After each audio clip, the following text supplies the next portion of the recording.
Eh bien, il est 11 heures, donc bonjour à tous. Nous sommes ravis de vous accueillir pour ce 6e webinaire dédié aux mandataires organisé par l'AMGAS. Donc, ces webinaires existent maintenant depuis 2020. Voilà.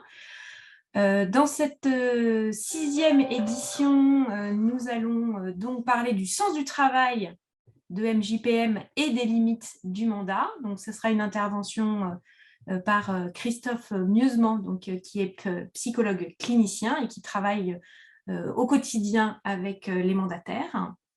Nous avons reçu quelques questions en amont du webinaire, donc notre intervenant y répondra soit dans son intervention, soit après dans notre temps d'échange à la fin de son intervention.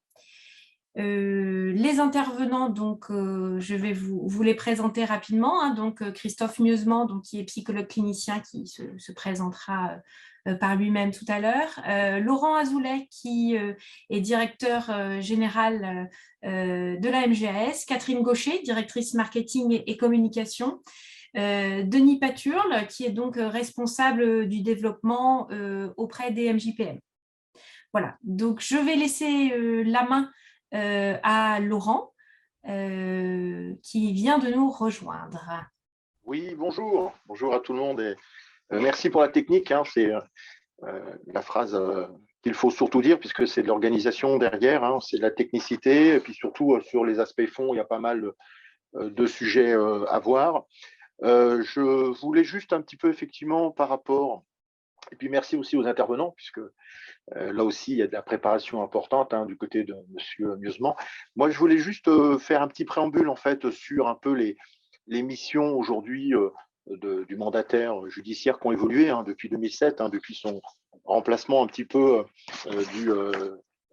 du tuteur ou de la personne en charge des tutelles, qui a donné lieu à la mise en place du mandataire judiciaire. Et c'est vrai que le rôle du mandataire judiciaire pour les majeurs protégés a beaucoup évolué ces dernières années. Il y a une accélération, on va dire, du nombre de dossiers, de mesures. Le travail est de plus en plus fort sur la coordination. Il y a un certain nombre d'acteurs qu'il faut aujourd'hui un petit peu coordonner, les familles, les avocats, les notaires, les associations, les professionnels de santé. Et forcément, le mandataire croule un peu, je dirais, sous cette pression de faire vite et bien. Et puis de se dire, mais quelles sont mes limites aujourd'hui, quelles sont mes limites d'intervention sans me substituer aux professionnels et puis aussi aux décideurs. Donc c'est vrai que c'est une fonction qui a évolué, qui hélas manque souvent de moyens pour certaines structures, mais on sait que le mandataire s'investit beaucoup chaque jour pour le bien évidemment des mesures et des personnes qu'il a un petit peu sous sa responsabilité. Et c'est vrai que le mandataire, moi j'ai envie de dire aujourd'hui, il est un petit peu au croisement de l'action sociale et puis en fait de l'application des textes de loi, et que ce croisement pose de plus en plus de difficultés de son positionnement effectivement par rapport aux majeurs et puis à la structure. Alors on parle souvent aussi d'éthique. On a, je crois, fait aussi un webinaire sur le sujet il n'y a pas très longtemps. Il y a aussi la formation. Il faut que le mandataire se forme ou s'auto-forme. Et on peut dire aussi que les webinaires de ce type peuvent apporter un peu de veille et de la formation, et puis peut-être un peu de réconfort et de soutien dans la mesure de nos moyens. Nous, Mutuelle, on est à peu près dans les mêmes sujets, même si on est une équipe sur l'apport et les services qu'on amène auprès des adhérents. Forcément, on a aussi une limite de nos missions qui s'arrête évidemment à partir du moment où la prescription médicale a été faite, on s'exécute pour rembourser la partie complémentaire, notamment, et concernant les mutuelles que nous sommes. Voilà, donc en tout cas, bon webinaire pour aujourd'hui. Et puis j'espère que ce sera très intéressant pour les personnes qui sont aujourd'hui présentes, que je remercie. Et puis encore une fois, je remercie aux intervenants internes ou externes.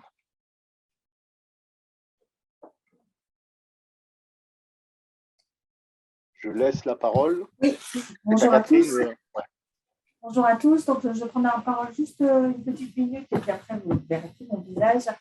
Pareil, merci d'être aussi nombreux à être connectés. À titre d'information, vous aurez à votre disposition après ce webinaire le PowerPoint qui vous est ici proposé. Et il y a un petit montage également qui est fait et qui sera adressé. Donc, on vous demande juste de nous laisser quelques jours histoire qu'on fasse la vidéo et qu'on sélectionne les passages et tout ça vous sera envoyé. Donc, il n'y a pas de souci. Vous avez effectivement votre micro qui est coupé pour éviter des bruits parasites et aussi les interventions d'éventuels collègues, etc., qui pourraient déranger le déroulement du webinaire. Donc, au niveau de la l'AMGS, je vais laisser la parole derrière au responsable commercial du marché qui se présentera rapidement. Moi, je vais juste vous dire qu'on vous propose un ensemble d'offres qui couvrent la santé des personnes sous tutelle et qui sont distinguées en matière de garantie en fonction du logement, du domicile de la personne sous tutelle. Donc, c'est un peu assez standard au niveau du marché puisque les besoins sont différents et en fonction de la structure d'accueil.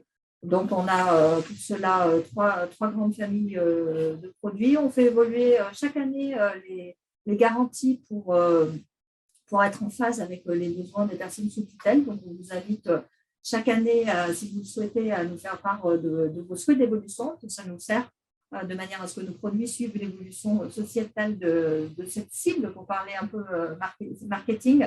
Donc, ce ne sont pas des produits figés. On essaie de faire attention et de les faire coller aussi à la réglementation. Voilà, en suivi MGS, vous avez des régions qui sont animées par des chargés de développement, voilà, et qui vous permettent d'avoir un relais si vous n'arrivez pas à vous servir des outils digitaux qu'on met à votre disposition et si vous voulez avoir des présentations autres. Donc, n'hésitez pas à revenir vers Denis pour avoir les informations et les coordonnées de nos commerciaux. Je laisse la main à Denis. Merci à tous.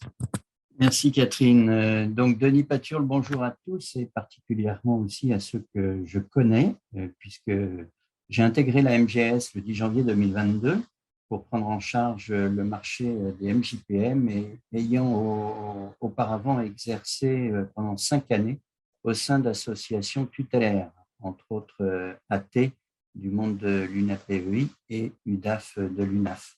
Voilà, donc aujourd'hui, je fais juste un focus sur les outils qui permettent de faire des devis et des souscriptions en ligne, puisque nous avons mis à disposition de nos partenaires, qu'ils soient MJPM indépendants ou préposés ou associatifs des MJPM, un outil qui permet de réaliser des devis, des adhésions en ligne, aussi bien de résilier un contrat frais de santé, une demande de réédition de carte de tiers payant. On peut y faire une demande de PEC hospitalière, par exemple, de prise en charge. On a toute la visualisation des dépenses engagées et des remboursements au niveau de la sécurité sociale comme de la mutuelle. C'est toujours utile dans le cadre des CRG, puisque ça permet de voir un petit peu les écarts. Et on va jusqu'à la souscription avec signature électronique des contrats.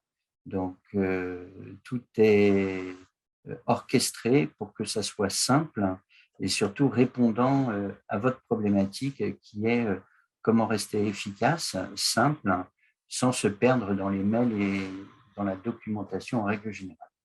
Voilà, donc c'était juste un petit focus. Moi, je resterai à votre disposition, bien sûr, par mail, par téléphone, puisque un certain nombre d'entre vous me connaissent, ayant exercé ce métier. Et je suis ravi aujourd'hui de pouvoir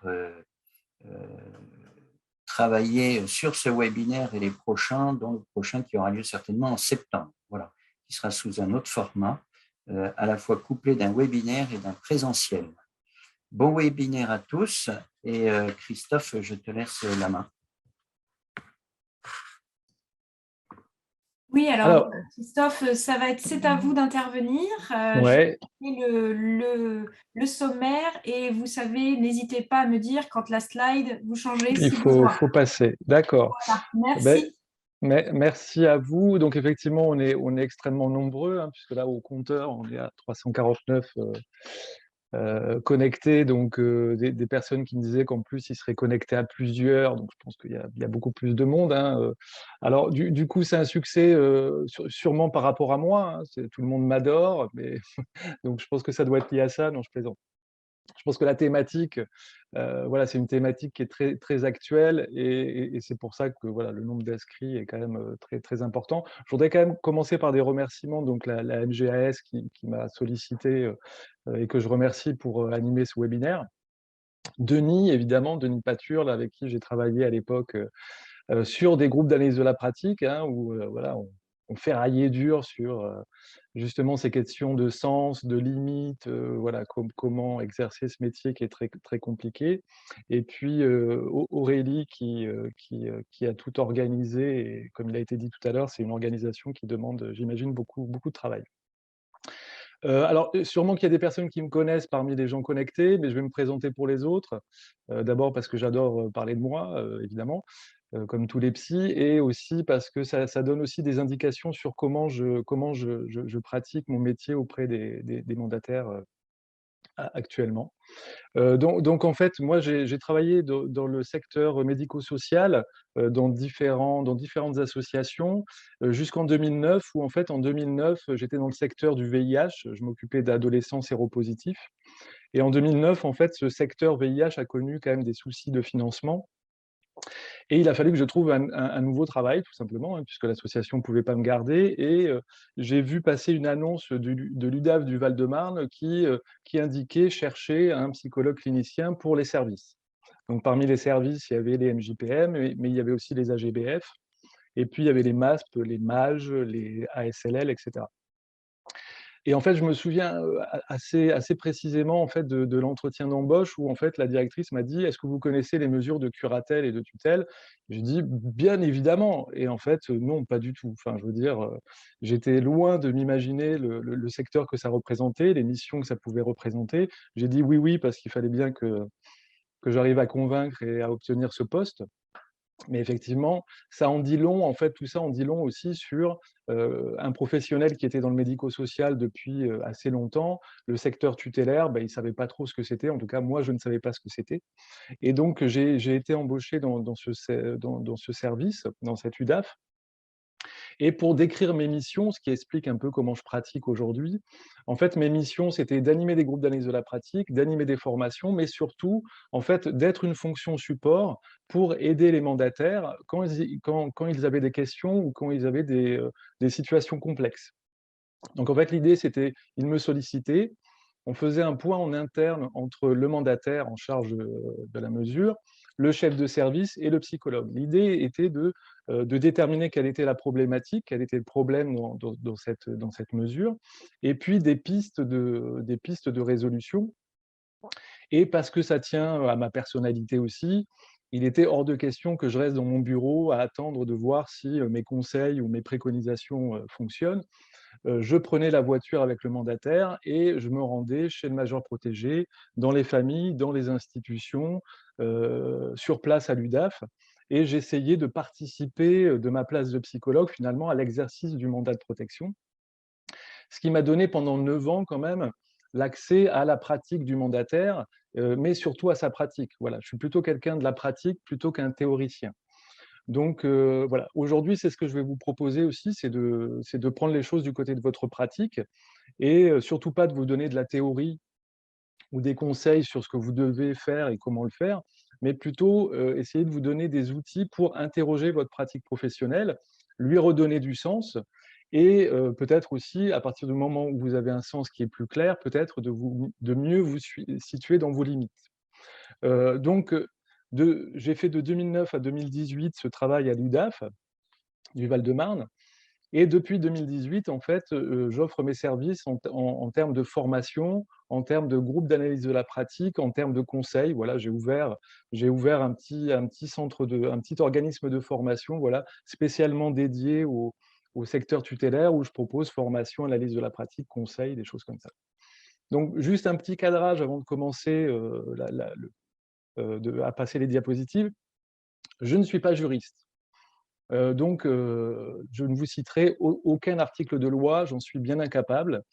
Et deuxième aussi avertissement, je ne suis pas mandataire, je n'ai jamais exercé de mesure, donc je ne vais pas intervenir comme un senior, c'est-à-dire quelqu'un qui serait en capacité de vous dire oui, non, il faut faire comme ci, comme ça. Donc bon, voilà, je pense que là, il faut resituer ça. On a peut-être perdu un certain nombre de connectés hein, qui s'attendaient peut-être à des choses plus juridiques ou plus cadrées. Moi, je suis psychologue, je suis là pour interroger votre pratique, vous aider à l'interroger, et en tout cas, sûrement pas pour vous dire ce que vous devez faire. Donc, si on peut passer à la première diapo, c'est la question de pourquoi finalement le mandataire judiciaire s'interroge sur le sens de son métier et sur les limites de son mandat. En fait, on peut analyser ça par rapport à un métier qui a connu quand même un nombre de bouleversements très importants. Et premier bouleversement que ce métier a connu, c'est la réforme de 2007, où en fait il y a eu un changement assez radical de paradigme, puisqu'en fait la personne protégée, elle s'est transformée, elle est passée de majeur incapable à adulte à l'autonomie protégée. Donc ce premier changement a eu forcément des conséquences. Et du côté du mandataire judiciaire, là aussi, changement de paradigme. Vous ne gérez plus en bon père de famille, mais vous devez mettre en œuvre un terme qui a été un peu défini quand même depuis le temps. On a essayé de trouver ce que c'était finalement que ce travail de mandataire. On parle aujourd'hui d'accompagnement protectionnel.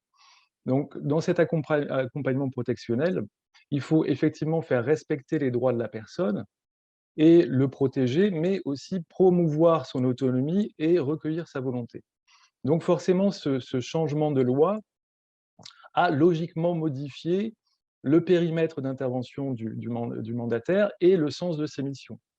Donc du coup, depuis 2007, hein, les gens ne m'ont pas attendu, hein, que ce soit au niveau de la FLAT, des fédérations de mandataires indépendants, au niveau des sociologues, au niveau des juristes. Depuis 2007, il y a eu quand même un intense travail de réflexion autour de ces questions de sens et de limites. Et à la fin du PowerPoint, vous aurez tout un tas de références en termes de bibliographie et aussi de résultats de ces groupes de travail que je vous laisserai consulter. Donc, premier bouleversement autour de la réforme de la loi. Deuxième bouleversement, donc, dans la diapo suivante. Des bouleversements qui ont moins trait à la question juridique et dont on saisit pas trop tout le temps les conséquences, mais ces bouleversements qui font peser des grands changements quand même. Premier grand changement, le passage au numérique. Voilà, moi, en 2009, les mandataires, ils avaient un dossier papier, ils partaient avec leur dossier papier sous le bras, et on allait au domicile. Aujourd'hui, c'est pas du tout comme ça que ça se passe. Il y a certaines associations où les mandataires ont des petites tablettes qui sont connectées, où ils peuvent, chez le majeur, se connecter avec le dossier. Et tout ça, malgré tout, même si c'est un progrès, et qu'il ne faut pas être contre ce progrès, ça a des conséquences dans la pratique professionnelle et dans le sens du travail de mandataire. Aujourd'hui, on est à la gestion électronique des documents, à la GED, souvent dans les associations. Et tous ces éléments, ouais, comme dans la vie quotidienne, ça a des conséquences dans notre vie quotidienne et aussi dans notre pratique. Deuxième bouleversement, des tâches administratives de plus en plus importantes, des procédures de plus en plus lourdes, ou en tout cas vécues comme lourdes, qui font qu'à un moment donné, il y a un déplacement entre est-ce que je suis à mon bureau en train de faire des tâches administratives et remplir des procédures, ou est-ce que je suis chez le majeur en train de faire mon cœur de métier, c'est comme ça que le disent les mandataires, c'est-à-dire m'occuper de la personne protégée. Donc voilà, là, il y a eu un poids là-dessus, et une part de plus en plus importante finalement de ces tâches administratives. Troisième point, au niveau des grands bouleversements, ce que j'appelle la taylorisation de l'exercice du mandat. Avant, le mandataire s'occupait de l'accompagnement global de la personne. Aujourd'hui, les tâches, cet accompagnement a été segmentisé, je ne sais pas comment on peut dire, en tout cas découpé en petits bouts. Et donc, du coup, il y a souvent dans les associations un centre avec des fonctions support qui vont décider de comment la mesure va être exercée. Et finalement, le mandataire, lui, se retrouve un peu l'exécutant de certaines tâches. Et donc, on est passé pour eux, pour le mandataire, la façon dont c'est vécu, de l'accompagnement global à l'exécution de tâches. Et ça, là aussi, ça interroge pas mal la question de quel est le sens de mon travail.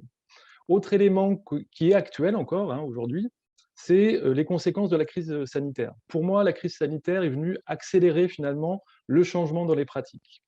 Le télétravail, c'est très bien. Dans la plupart des associations tutélaires, on met en place le télétravail.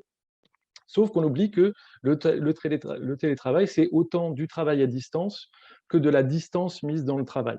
Les mandataires en groupe d'analyse de la pratique, ce qu'ils disent, ils disent qu'ils voient moins leurs majeurs protégés, mais aussi qu'ils se voient moins entre eux, entre collègues, et qu'ils voient moins leur hiérarchie.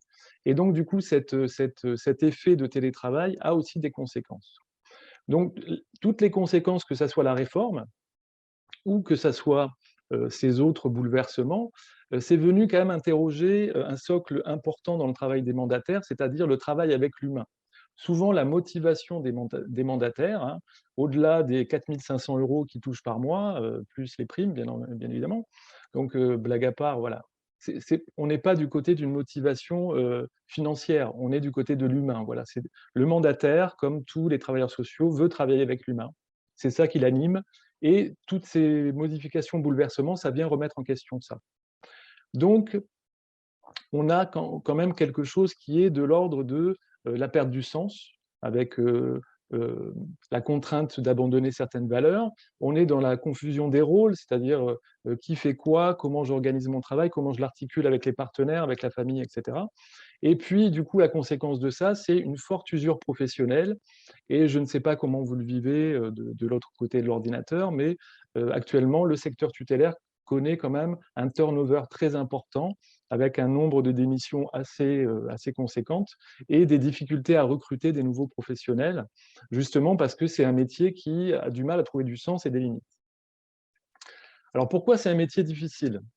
Alors, c'est un métier difficile pour, en tout cas, exercer les mesures de protection, c'est un métier difficile. Pourquoi ? Premier élément, c'est que on est quand même dans un métier qui n'a toujours pas de formation initiale, ce qui est quand même surréaliste. Enfin, j'imagine si moi, on m'avait dit, tiens, tu vas devenir psychologue, mais tu n'auras pas fait les 50 facs que tu dois faire en formation initiale, et tu vas exercer en tant que psychologue, je pense que sur le terrain, j'aurais été complètement paumé, quoi. Donc, c'est quand même problématique d'avoir un métier qui n'a pas de formation initiale, qui n'a pas de reconnaissance, ou en tout cas une reconnaissance partielle et souvent un peu négative, hein, les mandataires sont très critiqués, et qui n'a pas de pratique unifiée. L'exemple de ces pratiques qui ne sont pas unifiées, c'est que je ne suis pas sûr qu'un mandataire indépendant exerce son métier comme un mandataire en association. Donc ça, c'est la première difficulté.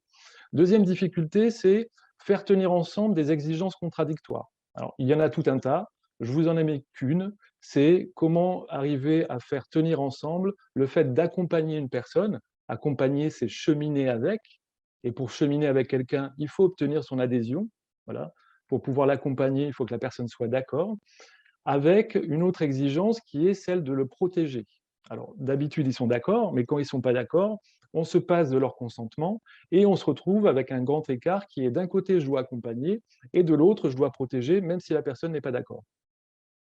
Donc ça, c'est une deuxième difficulté. La troisième, c'est que les mandataires judiciaires se retrouvent à devoir répondre à des besoins, voire des injonctions d'interlocuteurs qui sont très différents. On leur dit l'intérêt principal, c'est celui du majeur, sauf qu'ils ne traitent pas qu'avec la personne protégée.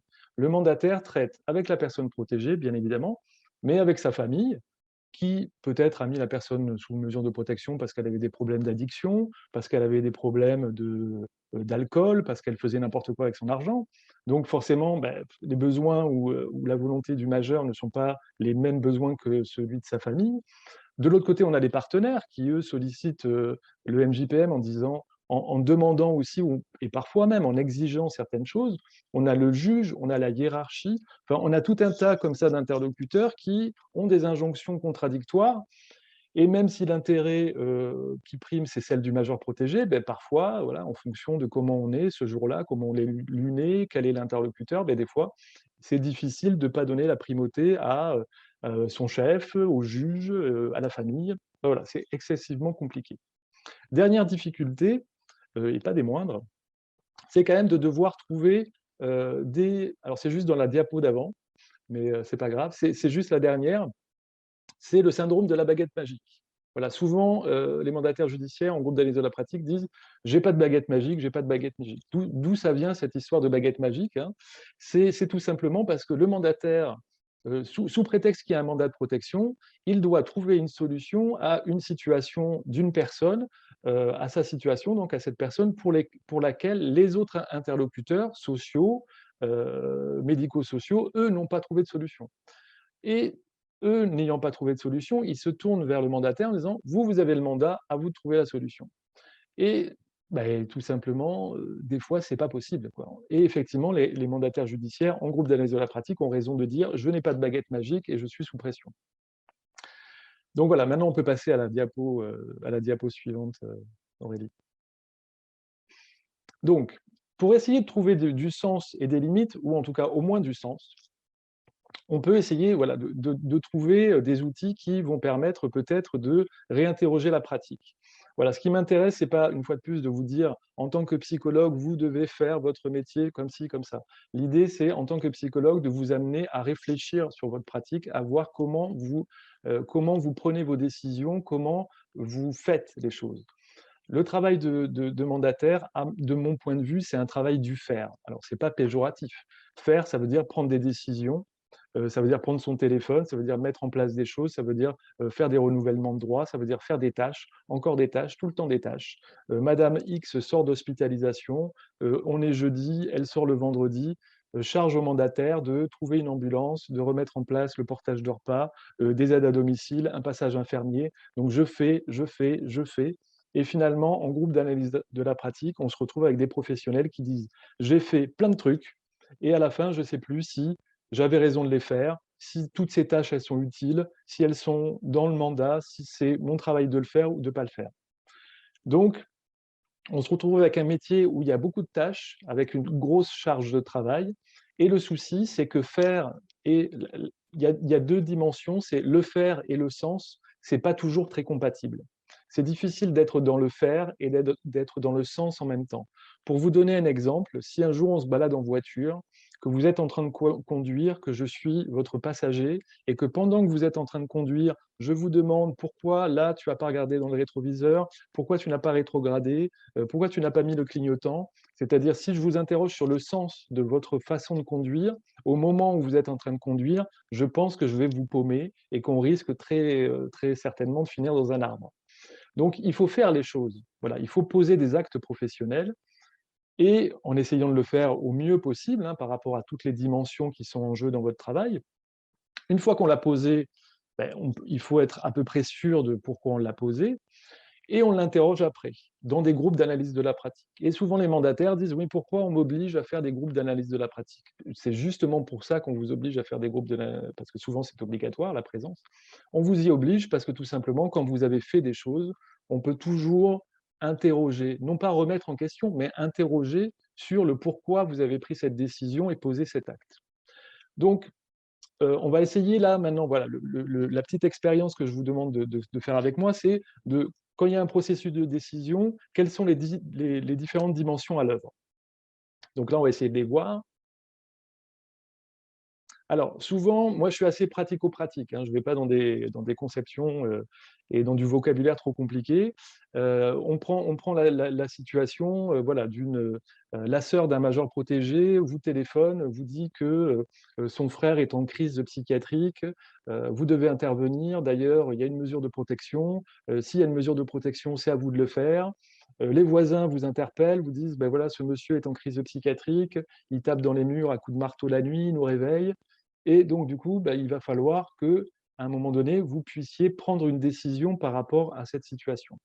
Quand je pose la question aux mandataires en groupe d'analyse de la pratique, comment vous allez décider ce que vous allez faire, je leur dis en général, ça commence par ce que je. Voilà. Alors, ceux qui me connaissent l'ont déjà vu, ce schéma, donc ça va faire un peu redite.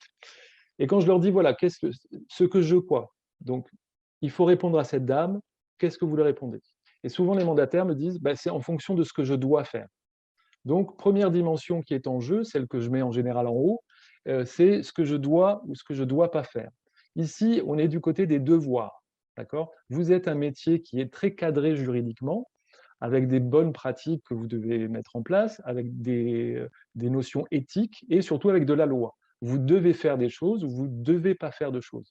Là, on est d'un côté des obligations et de l'autre des interdictions. Donc effectivement, c'est une dimension qui va entrer en jeu et qui est très très forte. Mais ce n'est pas la seule. Donc, une fois qu'on a mis ce que je dois, en général, je demande, voilà, je fais un petit quiz, un petit brainstorming, les gens me disent alors, oui, ce que je dois faire, ce que je ne dois pas faire, et puis après, il y en a un qui dit, ah oui, mais bon, ça dépend de ce que je peux faire, parce que moi, du boulot, j'en ai par-dessus la tête. Des trucs à faire, j'en ai plein. Donc, la charge de travail, elle est énorme. Donc, la deuxième dimension, celle que je mets en général plutôt à gauche, je vois que peut-être, voilà, ça va être noté, merci, c'est ce que je peux ou ce que je ne peux pas faire. Donc, première dimension, ce que je dois pas faire. Deuxième dimension, ce que je peux, ce que je ne peux pas faire. Quand on creuse, etc., la personne dit oui, oui. Et puis moi, la personne, moi, si elle est alcoolisée, si elle est chez elle, si elle est en crise psy, moi, je n'ai pas envie d'y aller. Donc, la troisième dimension, c'est la question du vouloir. C'est ce que je veux ou ce que je ne veux pas faire. Et effectivement, entre deux mandataires, ben, il va y avoir des mandataires qui vont souhaiter faire des choses, peut-être plus, et d'autres un peu moins. Ce que je dois, ce que je peux, ce que je veux. Et en général, la dernière dimension qui est plus difficile peut-être à trouver, mais que quand même on peut trouver assez facilement, c'est tout simplement, est-ce que je sais le faire? On prend l'exemple de cette sœur qui vous interroge et qui vous demande d'intervenir auprès d'une personne qui est en crise psychiatrique, par exemple, hein, ce qui nous arrivait souvent. Est-ce que je dois aller la voir? Est-ce que je dois intervenir? Est-ce que je peux intervenir? Est-ce que j'ai envie d'intervenir? Et surtout, est-ce que je sais intervenir? Moi, j'ai rencontré des mandataires qui avaient des formations juristes pures et dures. Bon, j'ai rien contre les juristes. Mais effectivement, la première fois qu'un juriste rencontre un schizophrène, je ne suis pas sûr qu'il ait le bagage théorique, l'expérience pour se dépatouiller avec cette pathologie mentale, qui est une pathologie mentale qui est quand même pas très simple à appréhender, qui peut un peu nous chahuter. Hein. Quelqu'un de délirant qui a des hallucinations, quand on n'a pas l'habitude, quand on ne sait pas ce que c'est, ben, c'est difficile d'intervenir avec. Donc si on passe à la diapo suivante, qui reprend un peu ce qu'il y a. Alors là, il faut enlever l'écriture et passer à la diapo. Voilà, donc du coup, on reprend les différentes dimensions, hein, c'était pour le dire. Donc d'un côté, on a ce que je dois, ce que je ne dois pas, ce que je veux, ce que je ne veux pas, ce que je sais, ce que je ne sais pas, et ce que je peux, ce que je ne peux pas. Et finalement, vous allez prendre votre décision tout simplement parce que ces 4 dimensions, dans votre boîte noire, hein, si on parle en termes de psychologie, vous êtes sollicité, il y a une info rentrante, mon frère va mal, il est en crise psychiatrique, il faut faire quelque chose. Hop, vous allez faire tourner ces 4 dimensions et comme un petit peu comme une machine, il va y avoir un ticket sortant avec votre décision professionnelle. J'ai déjà eu dans mon activité professionnelle une mandataire à l'époque à l'UDAF que je vois passer devant mon bureau avec la petite sacoche et les clés de la voiture de service et qui me dit « Christophe, je vais voir monsieur machin, il faut absolument que j'y aille, il faut absolument que j'y aille, parce qu'il me dit qu'il va se suicider. » Et donc je lui dis bah, « Écoute, attends, on va pas partir comme ça, rentre, donne-moi les clés de la voiture et tu me les donnes, voilà, hein, et puis tu vas pas y aller. Enfin, voilà, on va faire autre chose. » Mais elle, dans le résultat de ces 4 dimensions, on pourrait essayer de savoir pourquoi, mais en tout cas, le résultat de cette sollicitation, ce qu'elle a trouvé comme positionnement professionnel, c'est je prends les clés de la voiture, c'est à moi d'y aller et je me rends au domicile. Je ne suis pas sûr que parmi vous, tout le monde aurait pris cette décision professionnelle. Est-ce qu'elle a eu tort? Est-ce qu'elle a eu raison? Ça, on peut en discuter. Elle a posé un acte professionnel, on l'interroge, on voit, et c'est là aussi que le fait d'être seul dans une pratique professionnelle, de ne pas pouvoir en discuter entre collègues, etc., ça peut poser question. Alors, ce que je vous propose maintenant, on a un petit peu le temps, c'est de voir chaque dimension, et on va voir d'abord les devoirs. Parce que, puisque tous les mandataires en groupe d'analyse de la pratique ou en formation me sortent, on doit pas, on va prendre cette première dimension. Effectivement, vous allez voir des obligations, vous en avez plein. La première, c'est ça dépend de la mesure de protection. Voilà, ça dépend de la loi et ça dépend de la mesure de protection. On n'exerce pas une mesure de protection comme une curatelle simple, par exemple, comme une curatelle renforcée ou une tutelle. Quoique, parce que ce que j'entends souvent en groupe d'analyse de la pratique, c'est « j'ai l'impression d'exercer cette curatelle renforcée comme si c'était une tutelle ». Pourquoi on verra peut-être tout à l'heure, mais en tout cas, voilà, même cette notion de ça dépend de la mesure, ben, ça dépend, mais pas tant que ça finalement. Ça dépend aussi de d'autres dimensions. Autre chose qui va s'imposer à vous, c'est la question, on l'a vu tout à l'heure, de la réforme de 2007, c'est votre action va dépendre des droits de la personne protégée, de son intérêt et de sa volonté. Acte strictement personnel, monsieur ne veut pas rentrer en maison de retraite, eh bien, on le laisse chez lui, tant que cela est possible. Bien évidemment, mais en tout cas, ce n'est pas parce que nous, ça nous arrangerait, que peut-être ça arrangerait la famille, que peut-être ça arrangerait les voisins, que monsieur aille gentiment dans un EHPAD, qu'on va le mettre en EHPAD tout simplement parce que ce n'est peut-être pas sa volonté. Autre obligation, c'est, en tout cas dans les associations tutélaires font partie des établissements sociaux et médico-sociaux, donc ont des obligations supplémentaires par rapport aux mandataires individuels, tout simplement du fait de la loi 2002. On peut citer le livret d'accueil, la charte, on peut citer le conseil de la vie sociale, ou en tout cas la nécessité de demander son avis aux usagers régulièrement, une fois par an, etc. Autre obligation, les attentes du juge. Effectivement, des juges parfois vous demandent des choses, pas toujours des choses que vous comprenez ou avec lesquelles vous êtes en accord, mais en tout cas, quand un juge vous demande quelque chose, je pense que c'est un peu difficile de lui dire non. Moi, ça m'est arrivé une fois, j'ai refusé d'hospitaliser un majeur protégé à la demande du juge. Ça ne s'est pas très très bien passé. Bon. Ensuite, vous avez, qui se rajoute également, vous avez les procédures et les demandes en interne. C'est-à-dire que finalement, chaque service tutélaire, en tout cas pour ceux qui travaillent en association tutélaire, l'association tutélaire met en place des procédures, met en place des demandes internes, et souvent ce qui se passe, ce qui est assez intéressant au groupe d'analyse de la pratique, c'est quand un nouveau mandataire vient d'une autre association et intègre celle dans laquelle on anime le groupe, souvent il fait « Ah ben nous, on ne faisait pas comme ça ». Voilà, par exemple, les visites à domicile, nous, on en faisait 4. Ah bon, ben nous, on n'en fait que 2. Donc voilà, finalement, sur une mesure commune, les procédures ne sont pas les mêmes, et même si elles ne sont pas les mêmes, ben, dans l'association dans laquelle on est, ces procédures, il faut les suivre. Ensuite, nous avons les recommandations de bonne pratique qui sont liées à la NESM. Là aussi, je pense qu'à la fin, vous aurez un petit lien pour vous référer à ça. Pour les bonnes pratiques, c'est tout simplement, la NESM, c'est tout simplement essayer de travailler dans ce qui peut être bien traitant pour une personne et être dans ce qu'on appelle les bonnes pratiques. Ensuite, vous êtes dans les associations tutélaires, soumis aussi à, vous êtes un travailleur social. Alors même si vous êtes des auxiliaires de justice, certains vous disent que vous êtes des auxiliaires de justice, mais en tout cas, vous êtes aussi des travailleurs sociaux et vous avez des obligations. Ces obligations, c'est, alors là c'est un petit peu un débat parfois, est-ce que je suis soumis à un devoir de réserve, à un secret professionnel, c'est quoi le secret partagé, et surtout aussi l'obligation, par exemple, de signaler des cas de maltraitance, etc. Et dernier point qui là est un peu plus psy quand même, c'est la question des usages. C'est-à-dire que dans un groupe de professionnels, dans une équipe, dans un bureau, il y a des usages. Et ces usages, c'est ici, on a toujours fait comme ça. Voilà. Ici, on a toujours signé les déclarations trimestrielles. Ah bon, ben là où je le faisais avant, on ne le faisait pas. Ah oui, mais ici, on a toujours fait comme ça.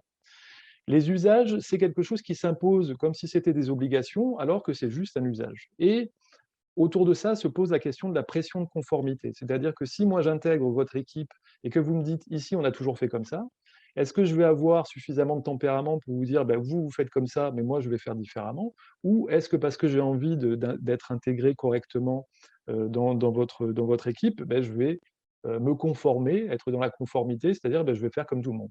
D'accord? Donc une dimension qui est à l'œuvre là-dedans, qui est assez claire par rapport aux obligations, c'est la question de la responsabilité, et une responsabilité qui est, là pour le coup, une responsabilité légale. D'accord ? Donc si on passe à la question du pouvoir et ce que je peux ou pas, alors effectivement, hop, je dois prendre une décision, la question qui m'est posée, je vais lui donner du sens en fonction de tout ce cadrage qui est un cadrage juridique, des obligations, des procédures, etc., etc.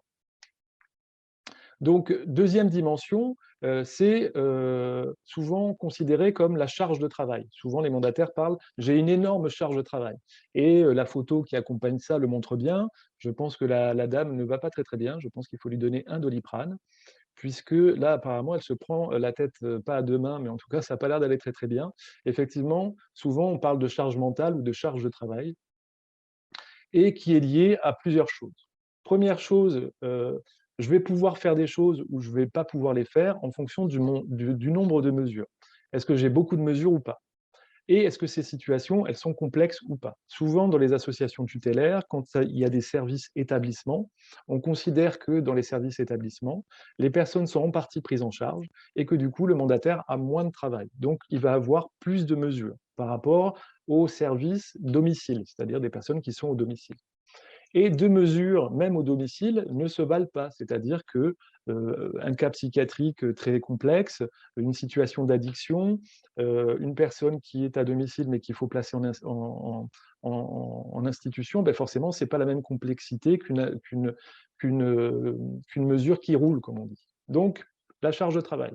Deuxième élément qui va vous permettre ou pas de faire des choses, c'est la gestion de votre temps. Vous avez énormément de sollicitations, c'est-à-dire que le flux entrant dans votre tête, il est dans votre tête, dans vos mails, dans votre téléphone, il est énorme. Et à un moment donné, vous allez devoir hiérarchiser, donner des priorités, voir s'il y a des urgences, etc., etc. Donc, c'est la question de ne pas avoir de temps, pas avoir suffisamment de temps. Et vous avez un autre élément, c'est que souvent les mandataires disent j'ai organisé mon planning pour mon lundi matin et on m'appelle, une urgence à régler, mon planning, je le laisse de côté, je gère l'urgence et finalement, je m'aperçois qu'à la fin de ma journée, je n'ai fait que gérer des urgences et pas du tout ce que j'avais prévu. C'est-à-dire de ne pas pouvoir non plus être dans quelque chose de prévisible et de contrôlable.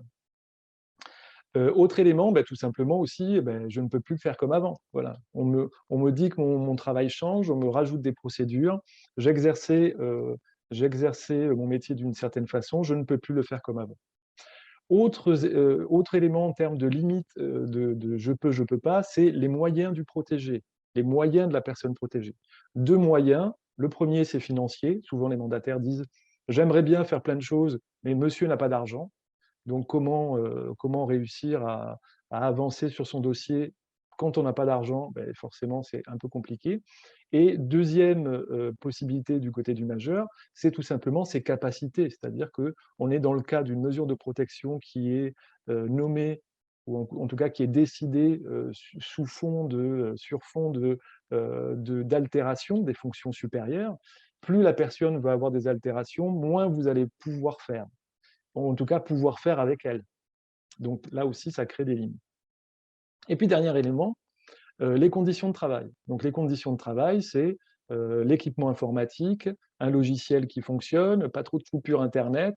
Est-ce qu'il y a des voitures de service? Est-ce qu'il n'y en a pas? Est-ce que j'ai un assistant tutélaire? Est-ce qu'il n'y en a pas? Est-ce que j'ai des fonctions support? Un psy? Il y en a nulle part, des psys, ou très peu. Il y a beaucoup de services juridiques, mais il n'y a pas beaucoup de fonctions support psy. Donc effectivement, tout ça va limiter un petit peu la possibilité de faire ou de ne pas faire. Au niveau des enjeux dans cette dimension, un point qu'on n'a pas dit, c'est le pouvoir. C'est-à-dire que qui dit pouvoir dit limite dans ce que je peux faire, mais aussi dit aussi excès de pouvoir. C'est-à-dire dans l'exercice d'une mesure de protection, parce que parfois on veut bien faire, parce qu'on n'a pas le temps, on ne va pas respecter les droits du majeur, et ou parfois on va être trop intrusif. Donc, on est quand même toujours à la limite avec ce mandat de protection de l'excès de pouvoir, c'est-à-dire est-ce que je suis en train de respecter les droits de la personne ou est-ce que je suis en train d'exercer sur lui un excès de pouvoir, parfois pour son bien. Je me souviens d'un mandataire indépendant que j'ai croisé qui me dit, moi de toute façon c'est simple, quand j'ai une personne qui est alcoolique, j'ai trouvé la solution, je lui divise par 2 son argent de semaine et comme ça il boit moins. Alors, il pensait bien faire, ce monsieur, mais d'un point de vue psy, d'un point de vue éthique, puisque je vois beaucoup de petits mots qui passent avec ces questions éthiques, je ne suis pas sûr qu'on soit dans l'éthique, je ne suis pas sûr qu'on soit dans le respect des droits, je ne suis pas sûr qu'on soit dans le respect de la volonté de la personne, en tout cas, je suis sûr qu'on est dans l'excès de pouvoir. Et pourtant, ce professionnel disait, je pense bien faire, d'accord ? Deuxième élément, quand on veut faire des choses et qu'on ne peut pas les faire, c'est insupportable, ça s'appelle de la frustration. Donc, je voudrais faire plus, souvent, c'est ce que j'entends en groupe d'analyse de la pratique. Si on passe maintenant à la question des vouloirs, alors attention, les vouloirs, c'est un petit peu mon domaine, on est plus dans les questions de psy. petit quelque chose. Et on va essayer de creuser ça.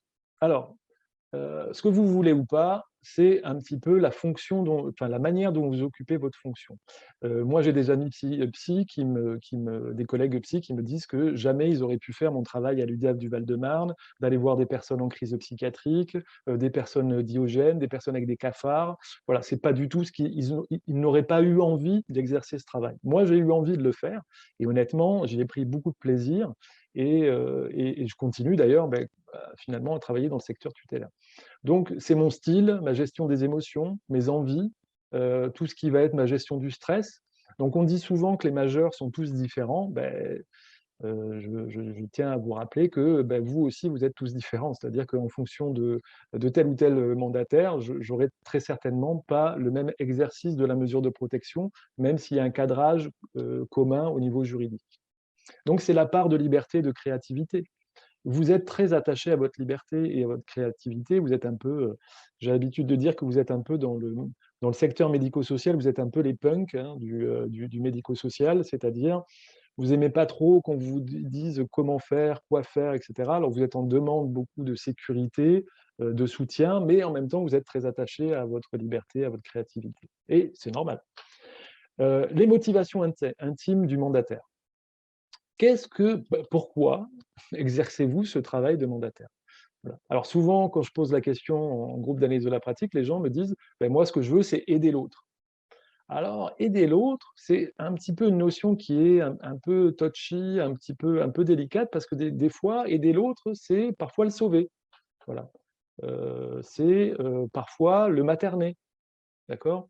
Souvent, j'entends en groupe d'analyse de la pratique, attention, l'expression qui me fait un peu saigner les oreilles. Ah ben tiens, aujourd'hui, on va parler de ma petite mamie. Alors, quand un mandataire commence par dire tiens, on va parler de ma petite mamie, alors c'est pas la tienne, elle n'est pas forcément petite, et c'est pas forcément une mamie, c'est une personne âgée. Donc là, on sent bien, et je ne critique pas, que derrière ma petite mamie, il y a surtout ce côté maternage. D'accord?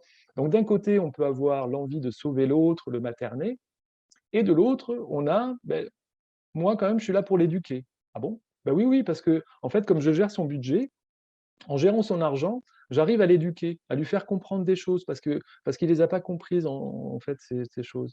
Je vous rappelle que ce sont des majeurs et que vous n'êtes pas là pour les éduquer. Et parfois, il peut y avoir du contrôle. Quand je parlais de ce mandataire qui coupait l'argent de semaine en deux, on était très clairement dans le contrôle, c'est-à-dire que la mesure de protection, souvent, elle est interrogée par les mandataires de dire « j'ai l'impression qu'on a mis une mesure de protection pour contrôler la personne parce qu'il était un petit peu déviant, il faisait un petit peu n'importe quoi ». Donc ces motivations, elles sont inconscientes et parfois, elles vont nous pousser à faire des choses en plus, des choses en moins, voilà, d'avoir des préférences, d'avoir des chouchous, ce que j'appelle des petits chatons. Voilà. Les mandataires, souvent, ils ont leurs petits chatons, c'est-à-dire les personnes qui les touchent, etc. Ou alors, ils se chargent de missions éducatives ou de contrôle. Et ça aussi, c'est pas facile à s'en rendre compte. Je sais ce que je vous demande est complexe, mais en tout cas, ça agit forcément. Autre élément important, ce qu'on appelle la dissonance cognitive. Vous avez vos valeurs, vous avez votre éducation, vous avez vos principes, vous avez votre religion, vous êtes fait de tout ça. Et de l'autre côté, voilà, vous allez rencontrer ce que j'ai mis en termes de rencontres interpersonnelles, vous allez rencontrer une personne qui a ses valeurs, qui a ses convictions, qui a sa religion, etc., etc. Et être en dissonance cognitive, c'est être à un moment donné, c'est la notion d'être heurté par quelque chose. Et souvent, les mandataires en parlent. Un cas, par exemple, c'est quand il y a des enfants. Voilà. Souvent, c'est je vais voir Madame X et la façon dont elle s'occupe de ses enfants, moi, ça me heurte, ça me choque. Je trouve que la personne ne dit pas que c'est une mauvaise maman, mais que dans son rôle de maman, dans son positionnement de parent, il y a quelque chose qui vient heurter quand même quelque chose dans ses propres valeurs et dans ses propres représentations qu'on aurait du rôle de parent. Et c'est un petit peu, là aussi, c'est un petit peu compliqué. C'est usant de s'occuper de quelqu'un qui pense que toutes les femmes devraient être à la maison et pas trop s'occuper des affaires des hommes, quoi. Parce que les gonzesses, c'est bien, mais à la cuisine, quoi. Je vous le résume. Alors, congruence et auto-empathie. Vous ne pouvez pas tout supporter, vous ne pouvez pas tout gérer. Malheureusement, on demande aux mandataires de tout gérer et de tout supporter. Alors, à la fois, on vous dit, vous devez être suffisamment distant de vos dossiers, mais en même temps, vous devez être humain. Ben oui, mais déjà, ça, c'est pas. On parlait tout à l'heure d'injonctions un peu contradictoires. Être humain et être à la distance, c'est un peu compliqué. Et ben, on ne peut pas toujours supporter des situations compliquées. Vous devez supporter des situations sociales très dégradées, des situations familiales où il y a des violences. Vous devez supporter la maladie, vous devez supporter. Et ça, c'est difficile. Et il faut savoir aussi, c'est ce qu'on appelle l'auto-empathie. Il faut être en capacité de voir que là, peut-être, tout ça est compliqué pour nous, dans ce dossier, par exemple. Euh, les enjeux dans cette dimension personnelle du vouloir, c'est évidemment la question de la responsabilité morale. Voilà. Je dois m'occuper de cette personne-là qui est violentée par son mari. Je sais bien que mon travail, c'est une curatelle, même une curatelle à la personne, j'ai essayé tout ce que je pouvais faire pour elle, pour essayer de l'amener à déposer plainte, etc. etc. Et j'y arrive pas et je m'inquiète pour elle, je me sens responsable moralement. Et ça touche aussi à la question des émotions, c'est-à-dire comment on peut être heurté ou pas par telle ou telle personne. Si on termine maintenant avec les savoirs, alors les savoirs, vous en avez plein. Ça, vous êtes multipasse, multisavoir, dans des domaines très variés, qui vont du juridique à la plomberie. Voilà, enfin bon, c'est le grand écart permanent. Donc, ce que vous devez savoir, c'est le cadre légal, les différentes obligations, les procédures internes, puisque vous changez d'association, ce ne sera pas les mêmes procédures. Vous devez être bon en gestion budgétaire, patrimoniale. Vous devez être bon en technique d'intervention sociale, comment je monte un dossier MDPH, comment je monte un dossier d'entrée en EHPAD. Vous devez être bon en partenariat, parce que des partenariats, vous devez en avoir dans tous les domaines, juridique, patrimonial, bancaire, social, et dans des domaines parfois très spécifiques, VIH, handicap mental, handicap psychique. Enfin. Autre point là aussi, vous devez avoir des connaissances sur tout un tas de publics. En général, les mesures de protection, elles sont prononcées dans le cadre d'handicap mental, de personnes souffrant de handicap mental.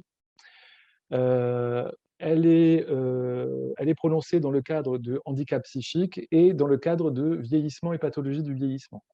Il y a très peu de métiers dans le médico-social où il faut avoir autant de connaissances sur autant de publics. En général, la protection de l'enfance, c'est l'enfance. La psychiatrie, c'est les troubles psychiatriques, etc., etc. Vous avez pas tous les publics, mais quand même un nombre de publics très variés et avec des spécificités quand même. On ne traite pas la mesure d'une personne handicapée mentale comme la mesure d'un schizophrène ou d'une personne de 90 ans. Donc c'est extrêmement compliqué d'avoir des connaissances dans tous ces publics. Autre connaissance qui va vous être utile quand vous allez gérer votre mesure, c'est la connaissance de vos majeurs. C'est-à-dire, nous, on avait à l'UDAF une personne qui était très schizophrène et très délirante. Quand on venait me voir en me disant « Ah oui, c'est monsieur machin qui est en bas, oh là là, vite, il faut que tu viennes », je disais « Ah, monsieur machin, je le connais depuis 6 ans, t'inquiète pas, je vais gérer ». Et je savais le gérer. C'est pas que je suis bon psychologue, c'est que je le connaissais depuis 6 ans et que je savais pourquoi il était en crise, comment lui parler, comment… Enfin, voilà, pas que moi, hein, mais en tout cas, la connaissance de ces majeurs à soi, en tout cas ceux dont on s'occupe, ça permet quand même de savoir comment intervenir auprès d'eux et de faire le cas par cas. Un point très important, j'y tiens beaucoup, savoir dire non. Dire non à un majeur protégé, dire non à un partenaire, dire non à une famille, c'est très compliqué. Vous avez un métier où 80% du temps, j'ai l'impression, en tout cas, vous me direz si je me trompe, 80% du temps, vous êtes obligé de dire non. Il n'y a pas, le budget ne vous permet pas. Non, ce n'est pas à moi à faire ce dossier. Non, je ne vais pas aller voir votre fils pour qu'il arrête de boire. Et ce non-là, humainement, c'est compliqué. Voilà, on n'est pas fait pour dire non. Et forcément aussi, ça va générer dans votre relation avec la personne protégée, la famille, les partenaires, des conflits. Et ça aussi, ça s'apprend. Gérer des conflits, c'est très compliqué, ça nous stresse. Émotionnellement, c'est usant. Et vous êtes dans un travail où il y a beaucoup de conflictualité, ou en tout cas de désaccords. Et c'est important aussi de savoir ça, de savoir aussi que dire non, ben, ça peut être salutaire, même si c'est difficile pour vous, et que gérer les conflits, c'est compliqué. On n'est pas tous égaux par rapport à cette notion de conflit. Il y a des gens qui vivent bien dans les conflits, et puis il y a des gens qui n'aiment pas ça. Et dernier élément en termes de savoir, c'est ce qu'on appelle l'expérience, hein, plus généralement, c'est-à-dire gérer des situations complexes. Voilà. Comme exemple, j'ai passé 9 ans à mettre en place des hospitalisations, en tout cas des soins sous contrainte pour des personnes qui étaient en refus de soins. Je peux vous dire que la première hospitalisation sous contrainte que j'ai menée, j'en menais pas large, hein, j'étais très stressé. Au bout de 9 ans, ben, j'étais en capacité de bien l'organiser, savoir qui il fallait faire intervenir, la procédure, gérer mon stress. Voilà, j'étais capable de gérer ça de manière à peu près correcte, voilà, et à peu près sûre. Et on rentre dans le point dans les dimensions en jeu dans cette dimension, c'est-à-dire, est-ce que j'ai confiance en moi dans ma pratique professionnelle? Est-ce que je la remets en cause parce qu'il me semble que je manque de savoir, je manque d'expérience, etc. Ou est-ce que je suis plutôt dans la certitude, en sachant que la certitude, c'est pas toujours bon d'être sûr de soi. D'accord? Donc, vous avez si on reprend la diapo d'après, je pense qu'elle reprend ça. Si Aurélie veut bien la changer. Donc voilà, on est sur ce petit schéma. On est du côté du devoir, pouvoir, vouloir, donc, et du savoir. Donc, à un moment donné, quand vous allez avoir une sollicitation, ces 4 dimensions vont interagir ensemble, et parfois, vous allez décider quelque chose en essayant parfois de donner la primauté à une de ces dimensions. Pourquoi? On ne sait pas, enfin en tout cas, on peut l'analyser. Et parfois, est-ce que j'ai trouvé le sens de ce que j'ai décidé? Et est-ce qu'à un moment donné, je suis dans le mandat ou pas. Mon petit schéma, il sert à ça. C'est-à-dire que quand je fais de l'analyse de la pratique, les personnes amènent des situations, se demandent si elles trouvent du sens dans ce qu'elles ont fait, si elles étaient dans le mandat, on prend le schéma et on analyse. Voilà. Une des questions qui avait été posée, par exemple, c'était quelles sont mes missions au décès de la personne? Donc voilà, je reprends cette question-là. Alors après, au niveau juridique, il faudrait creuser la question avec un juriste, mais au niveau de mon intervention à moi, je pense que on arrive assez vite à la conclusion au décès de la personne protégée, il reste quelques actes administratifs à exécuter, mais la mesure tombe. Donc, est-ce que vous devez faire des choses au décès de la personne? Oui, un petit peu, mais ça s'arrête assez vite. Et on se retrouve avec des personnes qui disent: «Oui, mais moi, je me suis retrouvé à signer, d'accord, le devis des pompes funèbres. Donc, pourquoi je l'ai fait? Je sais que je suis hors mandat», donc la personne sait qu'elle est hors mandat, et elle s'interroge sur pourquoi elle l'a fait. Pourquoi elle l'a fait? Bah, ça peut être assez simple. Est-ce que je dois le faire? Non. Est-ce que je sais le faire? Ben oui, parfois c'est parce que je sais le faire et que la famille ne sait pas. Et donc, du coup, comme moi, j'ai cette expérience et que j'ai cette connaissance, ben, j'accepte de le faire parce que la famille étant dans un processus de deuil, je préfère prendre la main et les aider dans ces procédures-là parce que je sais le faire. Est-ce que je peux le faire? Oui, ben, je peux toujours me dégager du temps et le faire tout simplement parce que j'ai envie de le faire. Et souvent, ce qui est rapporté par rapport à ces situations, c'est tout simplement des gens qui sont dans la responsabilité morale. Enfin, responsabilité morale, pas vis-à-vis de la personne protégée, mais vis-à-vis de la famille. Souvent, le mandataire dit: «Je suis hors mandat, je le fais quand même si mon institution en plus me dit que je ne dois pas le faire, je le fais quand même parce que humainement, je ne me sens pas de laisser cette famille dans le deuil, dans l'ignorance des procédures. Moi, je sais le faire, ça me prendra moins de temps, ça ira plus vite».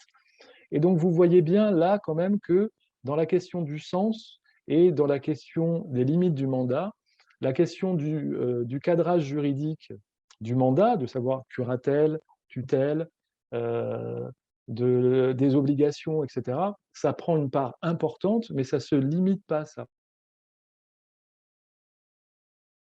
Ça ne se limite pas à ça, tout simplement parce que des fois, j'ai envie de le faire, tout simplement parce que dans mon travail, je suis dans cette préoccupation humaine qui reste une valeur socle pour moi, qu'on remet en question ou que j'ai l'impression qu'on remet en question de plus en plus, ce qui crée des difficultés pour certains mandataires à continuer leur métier. Mais en tout cas, voilà, ils veulent aider l'autre et parfois ils vont plus loin que le mandat. D'accord? Sur la question de pourquoi en curatelle renforcée, certaines personnes signent les déclarations trimestrielles, d'accord? Tout simplement parce que ça va plus vite. C'est-à-dire, je gagne du temps, c'est une curatelle, il faudrait que je demande à la personne protégée de signer elle-même, mais je n'ai pas le temps. Voilà. Je n'ai pas le pouvoir d'attendre. Donc, du coup, je le fais moi-même parce que je gagne du temps et aussi parce que je me retrouve dans la situation où si la personne est en rupture de droit, ben, ça va être pour ma pomme. C'est-à-dire, c'est moi qui vais être responsable. Et je risque d'être en responsabilité légale parce que la personne est en rupture de droit. Donc là, on est plutôt sur un axe qui est un axe devoir-pouvoir. Voilà, je ne sais pas si ce petit schéma est aidant pour vous, mais en tout cas, voilà, c'était un petit peu pour essayer en tout cas, de vous le donner et de voir si on pouvait débattre à travers ce schéma-là. Je vous ai mis là toutes les dimensions en jeu. Alors, en fait, j'en ai mis beaucoup exprès. J'en ai mis beaucoup exprès pour vous montrer comment c'est difficile votre métier.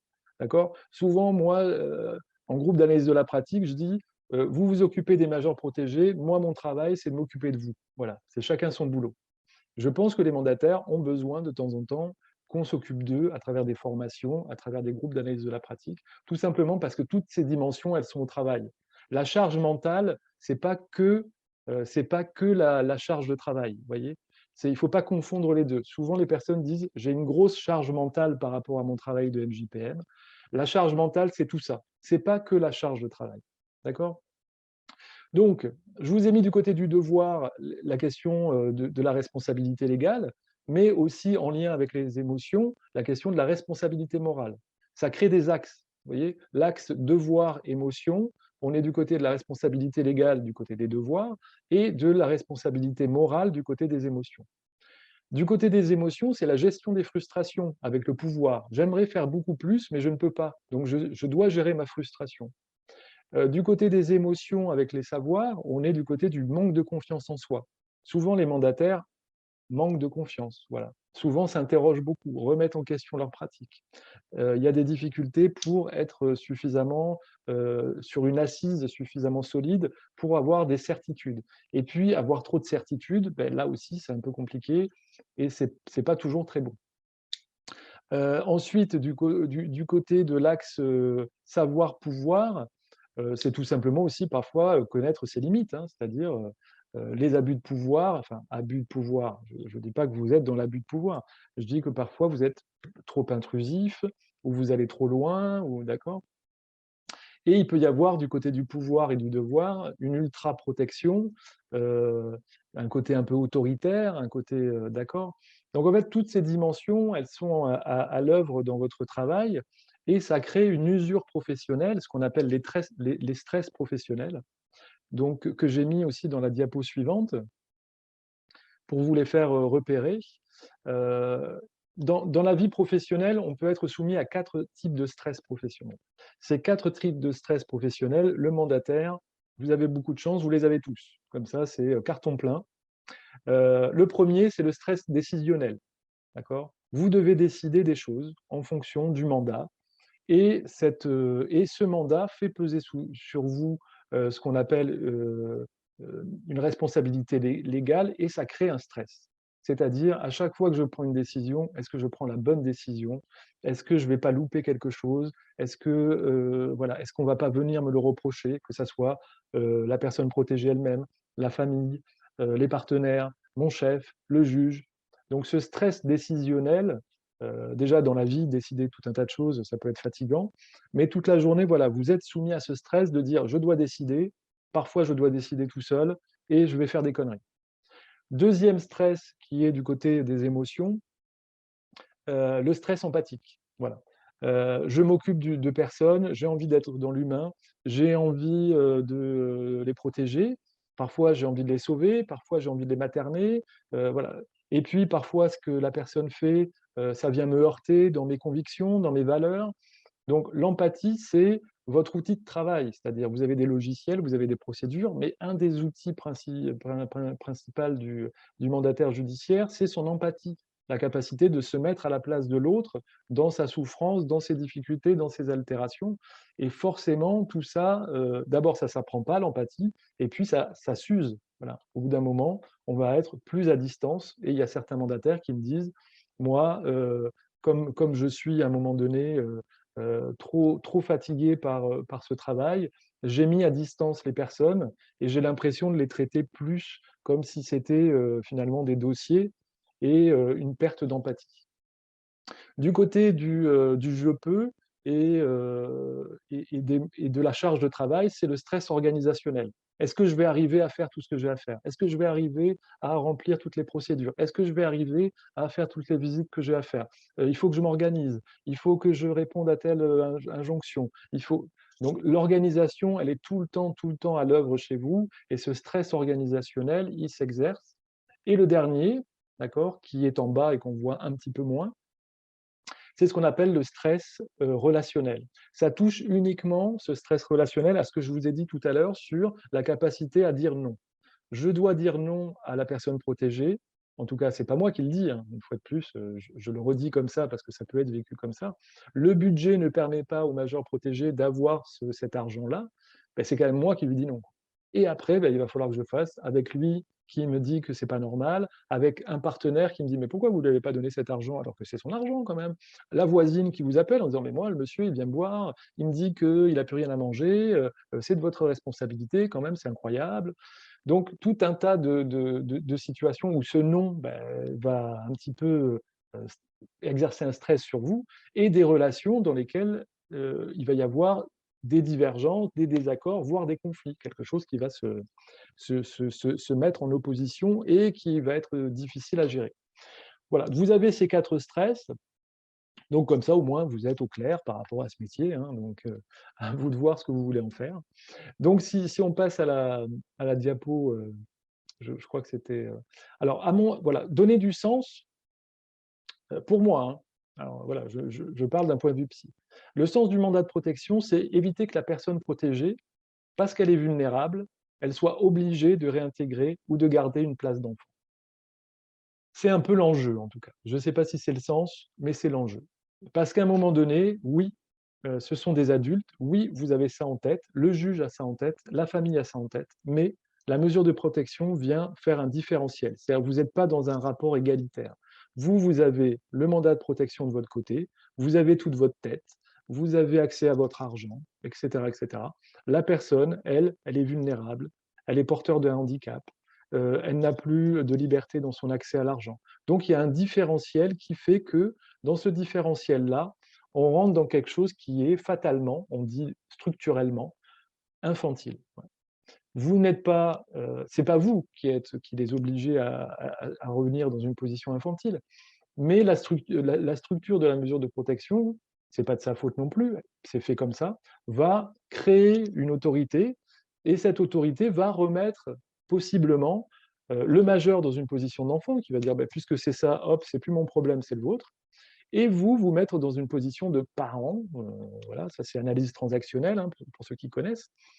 Et l'idée, au contraire, c'est de permettre à la personne de poursuivre sa vie d'adulte malgré son altération. Et ça, c'est excessivement compliqué. Et les glissements, ils sont nombreux. Voilà.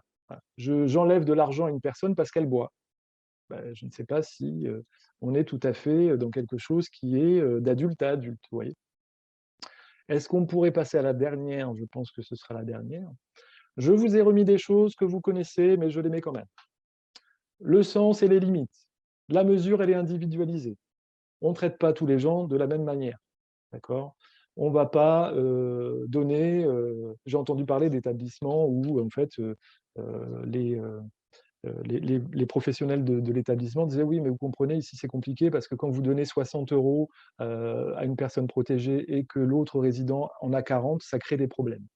Nous, ce serait bien qu'ils aient tous 40. » Oui, mais ce n'est pas possible parce que c'est individualisé. Celui qui a plus d'argent, il a 40, celui qui en a moins, celui qui en a plus, il a 60, et celui qui en a moins, il en a 40. Donc, on traite au cas par cas uniquement les actes nécessaires, ce qu'on appelle la nécessité. Deuxième élément de repère, c'est la proportionnalité. Vous êtes des champions du monde, et là, très honnêtement, je ne sors pas la brosse à reluire, vous êtes des champions du monde de l'évaluation. Votre travail, vous vous en rendez plus compte, mais vous avez une espèce de scanner ultra sophistiqué pour finalement faire une évaluation de la situation de la personne, à la fois sur ses fonctions, quelles fonctions sont altérées, où est-ce qu'il en est, etc., mais aussi sur sa situation financière, sur sa situation sociale, sur sa situation relationnelle, sur ses conditions de vie. Et ce gros travail d'évaluation va vous permettre à un moment donné d'adapter finalement, de proportionner. Voilà, vous n'allez pas exercer la mesure de la même façon en fonction de la situation des uns et des autres. Votre mesure, elle vise à l'autonomie, d'accord? L'idée, c'est qu'à un moment donné, il n'y en a plus. Alors souvent, en groupe d'analyse de la pratique, je pose la question au mandataire présent, qui parmi vous a un ou deux majeurs protégés qui pourraient bénéficier d'un allègement de mesure? Tout le monde lève en disant « moi ». D'accord? Qui va mettre en place cet allègement? Souvent, c'est « ah ouais, mais bon, ça me gêne un peu parce que je ne suis pas sûr que ça soit encore le moment, et puis après, il va faire des conneries, etc. » Cette autonomie, ce lien que vous avez avec les majeurs protégés, et ce lien avec l'autonomie qui pourrait être intéressante parfois à mettre en place, ça représente un risque pour vous. Et bon, on va peut-être la freiner un petit peu. On vise l'intérêt du majeur, uniquement l'intérêt du majeur. Et on l'a vu tout à l'heure, des fois, on va peut-être céder un petit peu aux pressions de la famille, on va peut-être aller plutôt du côté de l'intérêt des familles, ou l'intérêt du partenaire, ou l'intérêt de l'institution. Et voilà, on est un petit peu bougé sur cette notion-là. Donc, subsidiarité, que je n'arrive jamais à dire, c'est-à-dire tout simplement la question de, finalement, les mandataires disent comment ferait la personne s'il n'y avait pas de mesure? Bon, c'est vrai que c'est bien de garder cette idée en tête pour ne pas se mettre à toutes les places. On n'est pas omnipotent. Souvent, la mesure, on peut l'exercer à plusieurs. Vous l'exercez seul, mais ce serait bien de pouvoir l'exercer avec le majeur, avec sa famille, avec les partenaires, avec le juge, avec les collègues, avec la hiérarchie. Alors ça, c'est intéressant, parce que ça implique aussi qu'on peut faire de la co-responsabilité, mais malheureusement, c'est compliqué à faire, parce qu'on a vu tout à l'heure que parfois les injonctions, elles vont être contradictoires, et que ce qui pourrait être aidant à exercer à plusieurs, parfois il vaut mieux se débrouiller tout seul, parce que comme tout le monde n'est pas d'accord, ça crée plus de problèmes que de solutions. Et la mesure, ça respecte les droits et la volonté de la personne, en particulier voilà, sur les actes strictement personnels. Et un dernier point sur lequel qu'on reprend souvent en analyse de la pratique, c'est cette question du risque et du danger. La mesure de protection n'est pas là pour éviter les risques à la personne protégée. Je vais prendre l'exemple du mariage. Pendant très longtemps, le mandataire judiciaire, vous me dites si je dis des bêtises, le mandataire devait donner son autorisation. Maintenant, il doit donner son avis. Donc, à un moment donné, comme ce n'était pas très très clair, on a mis les choses au clair en disant « vous n'avez plus à donner d'autorisation ». Tout simplement pourquoi? Parce que les mandataires disaient « oui, mais là, c'est risqué ce mariage ». Parce que le monsieur, il va abuser de la dame, ou la dame va abuser du monsieur, ou bref. Oui, mais ça, c'est un risque qu'on connaît tous. C'est-à-dire que quand on se marie avec quelqu'un, on a toujours le risque de tomber sur quelqu'un avec qui on ne sera pas bien, qui va abuser de nous, etc. Le rôle du mandataire, ce n'est pas de donner une autorisation. Le rôle, c'est de garantir. Vous avez un rôle de garant. La personne prend un risque, elle veut déménager, changer de ville, soit. C'est un risque. Vous, votre travail, c'est de l'informer, de discuter un peu avec elle, mais en aucun cas de l'empêcher, et je l'ai déjà entendu ça. Il veut déménager, mais moi, ça me gêne un peu, je pense que c'est trop risqué pour lui. Ah oui, d'accord. C'est de l'accompagner dans cette prise de risque et de garantir, d'un point de vue juridique, puisque la protection, c'est avant tout une protection juridique, de garantir juridiquement que les choses seront blindées et que la personne vivra ce risque de manière contrôlée. La deuxième chose, c'est différent quand la personne se met en danger. Là, par contre, quand il y a un danger, évidemment que vous devez intervenir. Et évidemment qu'on se passe du consentement. Mais risque et danger, c'est deux notions que vous devez garder dans votre tête pour essayer de les distinguer. Je pense qu'il n'y a plus de diapositive. Et qu'on va échanger. J'ai à peu près tenu les délais. Bon, à peu près. Est-ce qu'il y a des questions? Est-ce que... Voilà, c'est un temps d'échange. Je vous partage la slide avec un certain nombre de ressources Oui, documentaires. oui, oui, oui. Et je rappelle aux participants que vous aurez dans un mail à l'issue du webinaire, d'ici quelques jours, un lien vers ce webinaire enregistré et le document que j'ai diffusé pendant l'intervention de Christophe. Voilà. Donc, vous voyez, il y a même des petits liens, vous pourrez cliquer pour avoir accès directement au document. Voilà.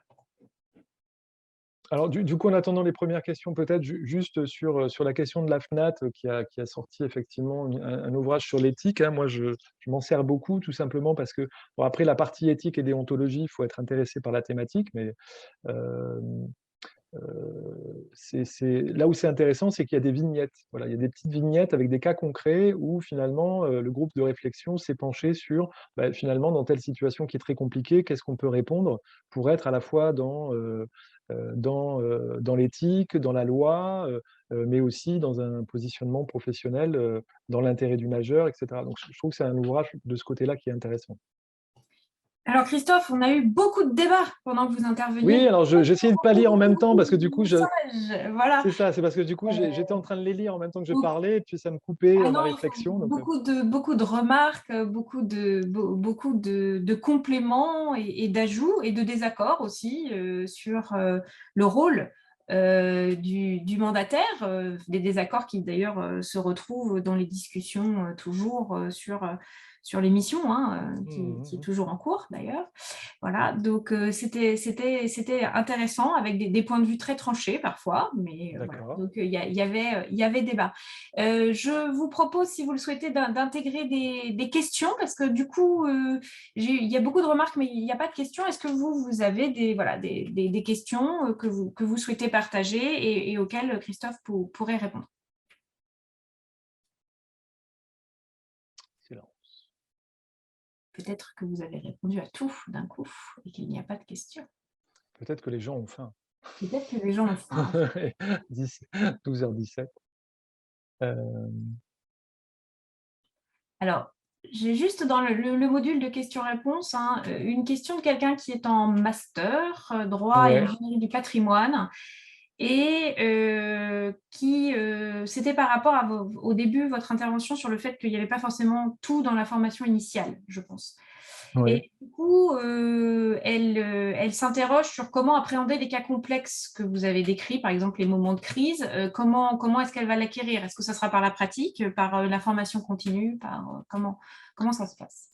Alors là aussi, parce qu'on se retrouve souvent pris dans ces questions de gestion de crise, il y a aussi des méthodes. Alors après, moi j'en ai une, parce qu'à force de gérer des situations complexes, enfin, en tout cas, moi, ma réponse, c'est que je me suis débrouillé sur le terrain. Voilà, donc je pense que chacun va devoir se débrouiller sur le terrain. À force de me débrouiller sur le terrain, j'ai créé des outils qui sont par exemple ce qu'on appelle des arbres décisionnels. Un arbre décisionnel, c'est un outil qui peut être vraiment intéressant, tout simplement parce que ça permet, avec un petit schéma, de dire, voilà, on part de la situation initiale. Là, je vois qu'il y a un sondage, je fais un webinaire. Oui, ne Ah oui, continuez. d'accord. Oui, d'accord. Alors, du coup, un arbre décisionnel, voilà, ça permet de rentrer la problématique dans l'arbre et de cheminer un petit peu dans une procédure où, quand la situation est très complexe, quels sont les partenaires que je peux solliciter? Par exemple, souvent, un partenaire qui est oublié, c'est la mairie. Quand une personne présente un trouble à l'ordre public, nom de nom, demandez avis à la mairie. Le maire, c'est le garant de l'ordre public.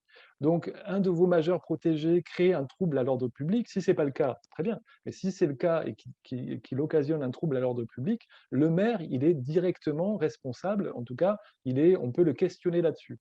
Donc, il y a la mairie, il y a souvent la psychiatrie, il y a parfois de la dicto, etc. On essaye de faire dans l'arbre des décisionnels, on repère tous les partenaires, on les réunit, on prend des décisions, et une fois qu'on a pris des décisions pour intervenir ensemble, on essaye de rencontrer la personne. Oui, non. Souvent, c'est avec des choix multiples. Hein. On rencontre la personne accepte de nous rencontrer, oui. Si elle accepte de nous rencontrer, on lui fait un recadrage et on lui dit que. Est-ce qu'elle accepte de modifier son comportement? Oui, non. Et finalement, ça permet d'avoir quelque chose d'assez structuré.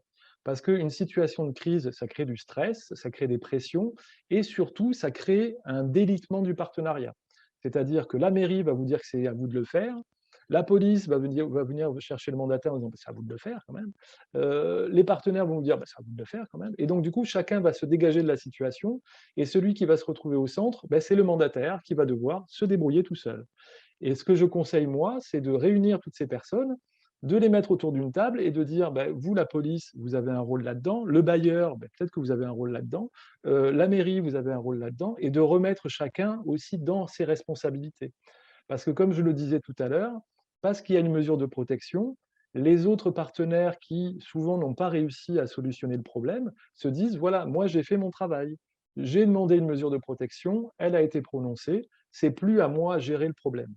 Sauf que si, voilà, le CMP a toujours un rôle à tenir dans les cas psy, la police a toujours un rôle à tenir dans les cas de troubles à l'ordre public, comme la mairie, le bailleur, ben, il a un rôle à tenir aussi dans la gestion de son parc, etc. etc. Donc, c'est remettre chacun dans ses responsabilités et surtout pas se laisser comme ça victimiser avec le côté c'est à vous, parce que pourquoi? Ben parce qu'il y a une mesure de protection. Et c'est compliqué. Alors, Hein. on a plein de questions. Ah, pardon. Donc, je suis désolée, je vous presse un peu. Que doit faire un mandataire au bord du burn-out? Alors, Il s'adresse à qui? Alors, il s'adresse à qui? Il Enfin, s'adresse ça, à c'est son chef. moi qui rajoute la question. Hein.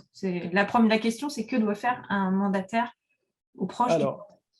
Alors, effectivement, déjà, peut-être essayer, il y a un petit défaut quand on est au bord du burn-out, c'est qu'on va voir son chef en lui disant putain, j'en peux plus, je suis désolé, je suis un peu vulgaire, putain, j'en peux plus, ce boulot de merde, machin, etc. Et d'un côté, nous, on perd toute crédibilité parce qu'on s'est énervé, et de l'autre côté, le chef, lui, il se dit oula, ça y est, je suis tombé sur un givré qui me hurle dessus, je ne suis pas formé pour gérer les personnes en burn-out et je ne sais pas ce que je vais pouvoir en faire. La première étape, c'est de peut-être essayer d'identifier sur quel stress je suis le plus mal. Je vous ai dit qu'il y en avait 4. Empathique, organisationnel, décisionnel, relationnel. Donc, quel stress est le plus important pour moi? Ça peut être les 4. Hein. Et essayer de structurer. Voilà, pourquoi ça me fait du mal? Pourquoi ça me fait du mal d'être avec des dossiers compliqués? Pourquoi ça me fait du mal de ne pas savoir m'organiser? Parce que des fois, ben, on n'est pas bien organisé.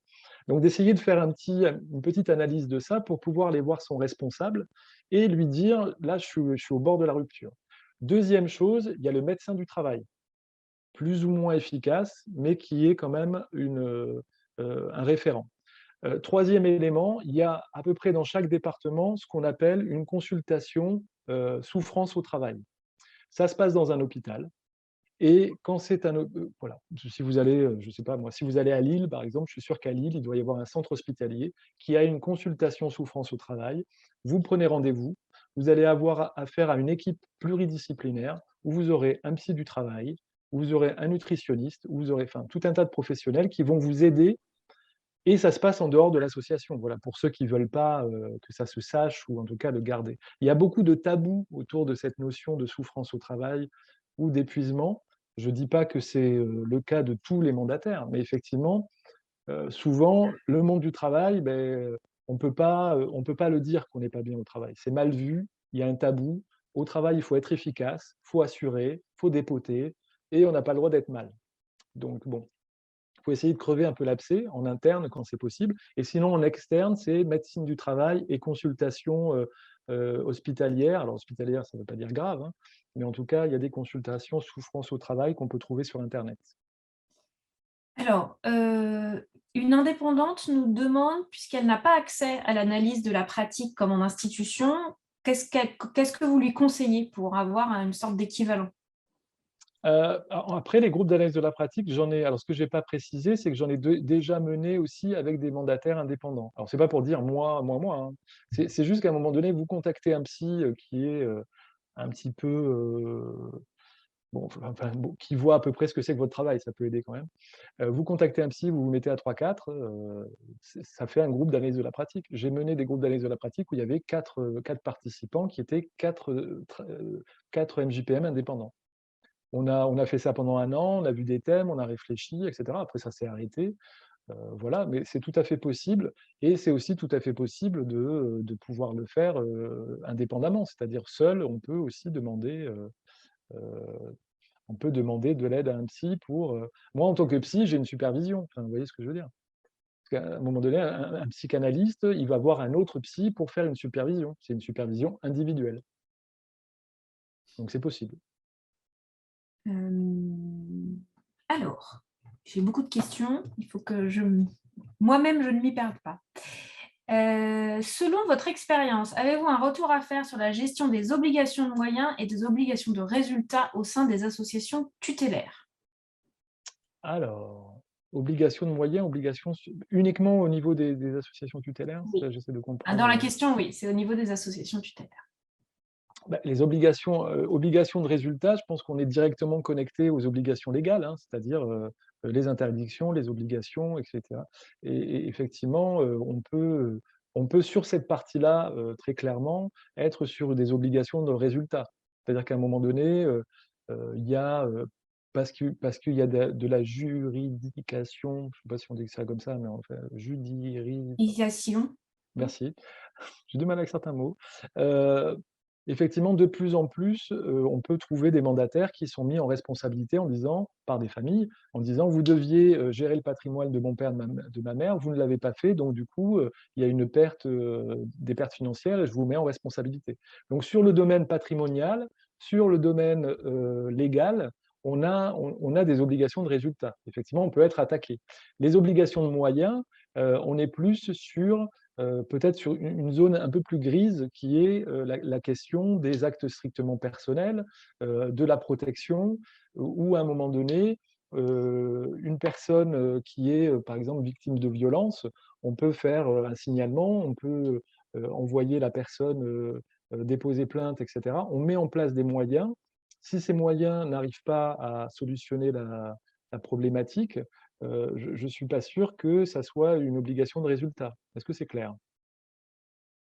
En fait, il y a des zones plus ou moins grises, je pense, dans les mandats de protection. C'est ça qui est compliqué. Par rapport à l'analyse de la pratique, j'ai une participante qui dit qu'on peut avoir des analyses de pratique par le biais des fédérations. Voilà, on peut se renseigner auprès des fédérations. Voilà, d'accord. Ouais.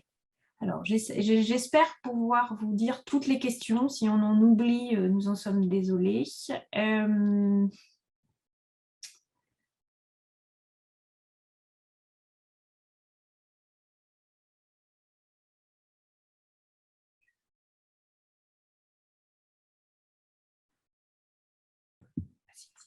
Je rebondis, Christophe, sur Denis Patureul, je rebondis sur les webinaires pour les indépendants. La question revient très souvent. Sachez que personnellement, moi, je suis en relation avec l'UNAPEI, la FNAT, l'UNAF, et que par conséquent, on est tout à fait en mesure d'organiser des webinaires, qu'ils soient en mode tel qu'on vient de le voir, ou alors mode présentiel, dès lors que nous sommes un certain nombre. Et on est en train de se poser la question, par exemple, de le faire sur Lyon avec des MJPM indépendants dans notre agence, puisqu'on a un lieu pour recevoir tout le monde. Donc, vous aurez mes coordonnées à l'issue du webinaire. Donc, surtout, n'hésitez pas à revenir vers nous pour nous interroger sur le sujet. Et on le fait avec des professionnels, bien sûr.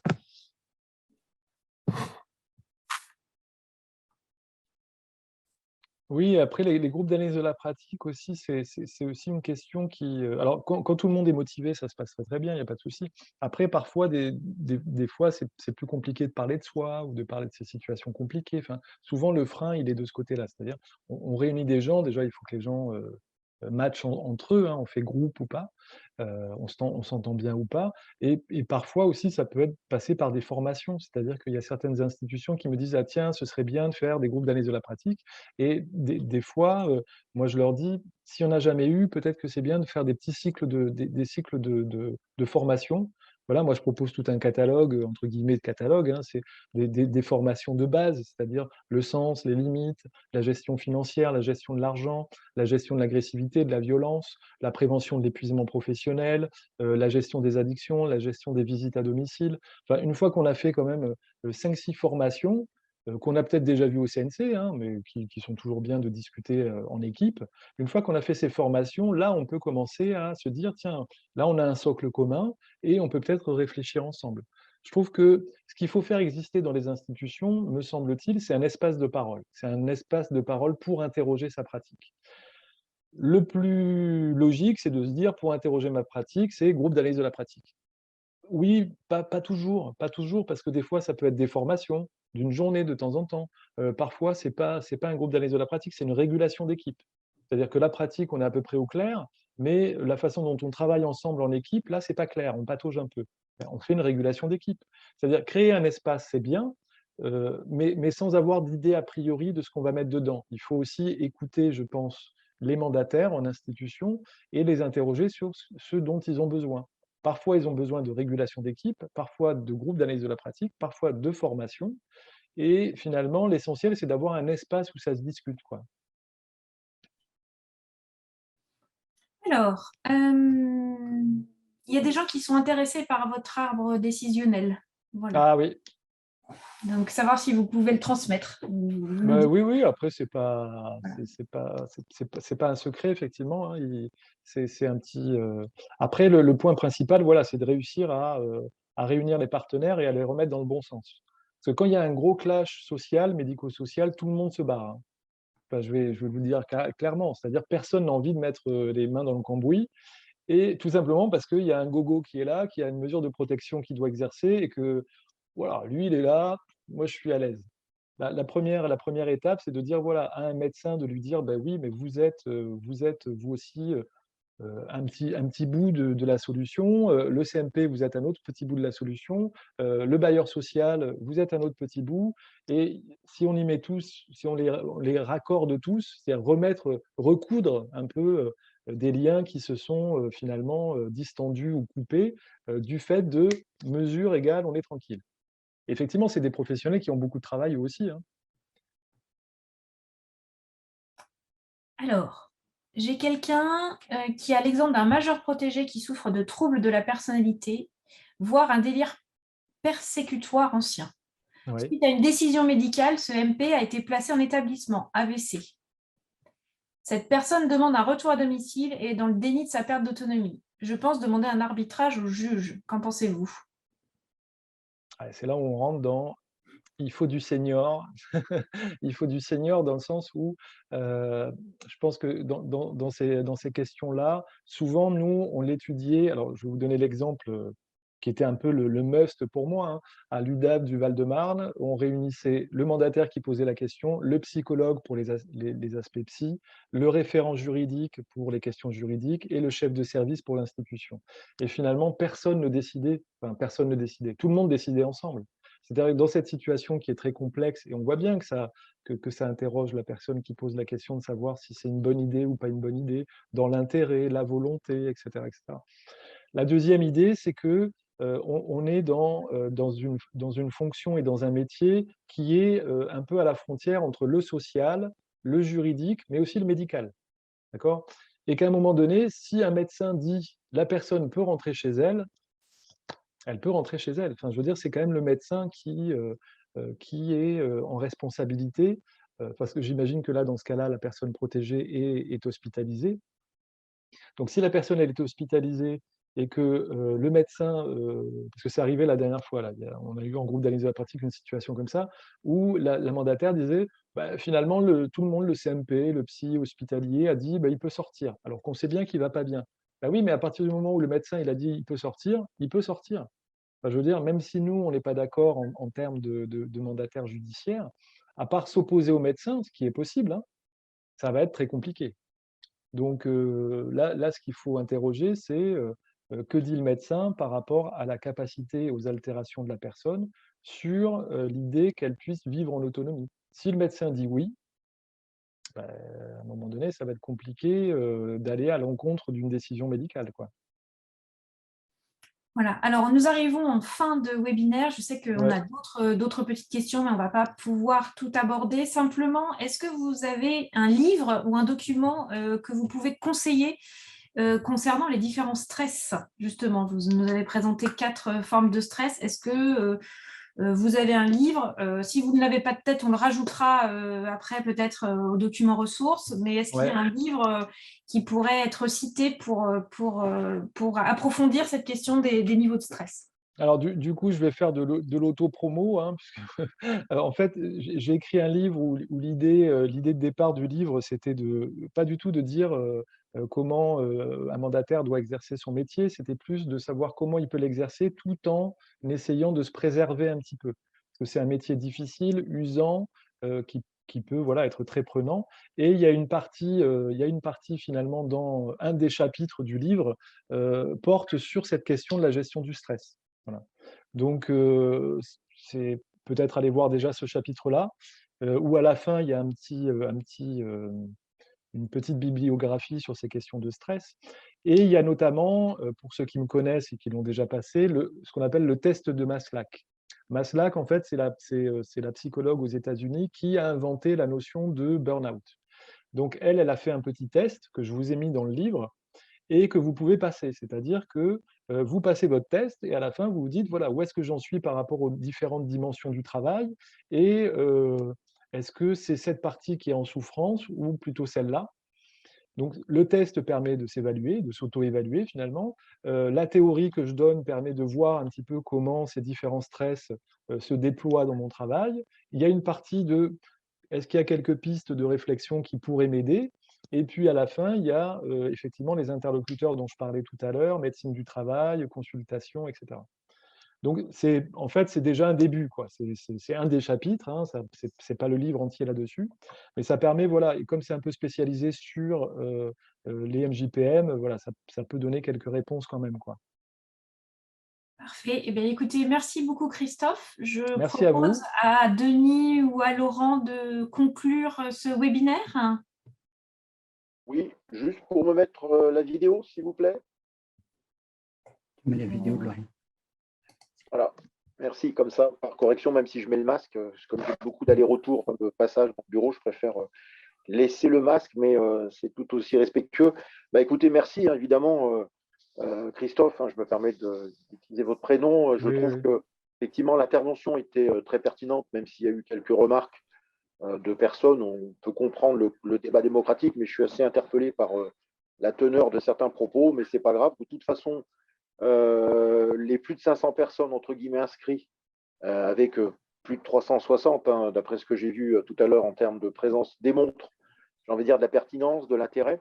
J'étais allé voir d'ailleurs votre livre, puisque il était sur le net avant la séance, et effectivement, j'ai vu des références à pas mal de liens, et on voit très bien que l'objectif, c'est pas de donner, entre guillemets, la bonne démarche, mais c'est d'avoir des cartes, des éléments de réponse pour évidemment les mandataires qui évoluent dans différentes sphères et pour lesquels effectivement le métier, on le voit, est de plus en plus compliqué, difficile. On est dans le monde de l'instantané, donc forcément, on voit tout à l'heure sur les commentaires.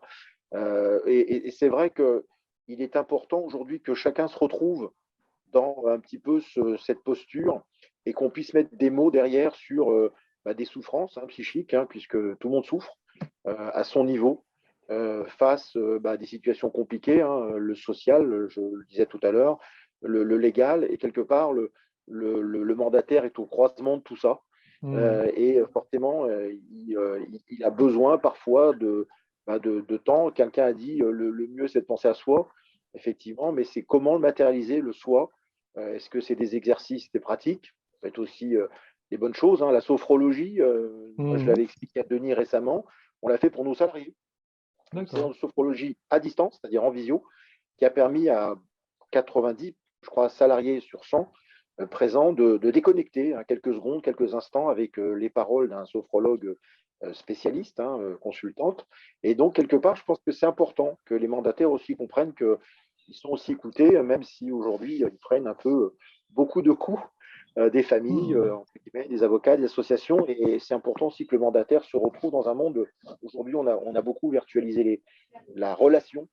Et je pense que la psychologie reste un très bon élément de discussion. Et c'est pas que pour aujourd'hui en France, hein, vous savez, quand on disait je veux avoir mon psy, c'était un secret. Là, je crois qu'aujourd'hui, il ne faut pas avoir honte de se confier. Et pourquoi pas des séances organisées avec toute l'intelligence qu'il faut et puis le recul. Des jeux de rôle, ça peut être aussi il y a des gens qui peuvent se révéler. Je trouve que c'est intéressant de poursuivre cette discussion. Ouais. Non, non, entièrement d'accord. Et puis c'est vrai que moi je propose parfois des choses autour de théâtre forum, voilà, où on réunit toute une équipe, enfin toute une institution, on fait des jeux de rôle et puis on essaye de voir. Enfin, Exactement. il y a plein d'espaces possibles, effectivement, sophrologie, etc. Moi, je fais intervenir des gens sur la gestion du stress. Voilà, rien à voir avec mandataire, hein, c'est comment je gère mon stress et les salariés de l'association se mélangent entre le comptable, le directeur adjoint, enfin ils sont tous, et c'est ça qui est intéressant, c'est que finalement ils s'aperçoivent qu'ils sont tous stressés, tous en souffrance, alors peut-être pas tous en souffrance, mais en tout cas tous en difficulté par rapport à la gestion du stress, et de les mélanger, ben, ça permet aussi parfois de casser un peu les stéréotypes de lui, mon chef, il va super bien, et moi, sur le terrain, je galère, quoi. Et c'est vrai que, bah, voilà, il faut faire un peu feu de tout bois, comme on dit, pour essayer d'amener, de l'aide et du soutien, ouais. Je suis entièrement d'accord. Ok, Voilà. en tout cas, merci à toutes et à tous pour le créneau du midi, qui est, je pense, un bon créneau quand même, parce que ça nous met en musique par rapport à l'après-midi. Puis surtout, je pense que c'est un bon arrêt sur image. D'accord. Bah, Merci écoute, à tous Merci en tout cas, à très bientôt. et à vos Merci efforts. Christophe. ouais, merci Denis, merci Monsieur Azoulay, pour la rencontre aujourd'hui et puis pour Plaisir. la possibilité que j'ai eue, et Aurélie pour l'organisation, Merci. impeccable. Voilà, donc le prochain webinaire aura lieu dans quelques mois. Voilà, D'accord. merci à vous. Merci. Au Bonne revoir. journée. Au revoir. Bonne Au revoir. journée à vous. Au revoir.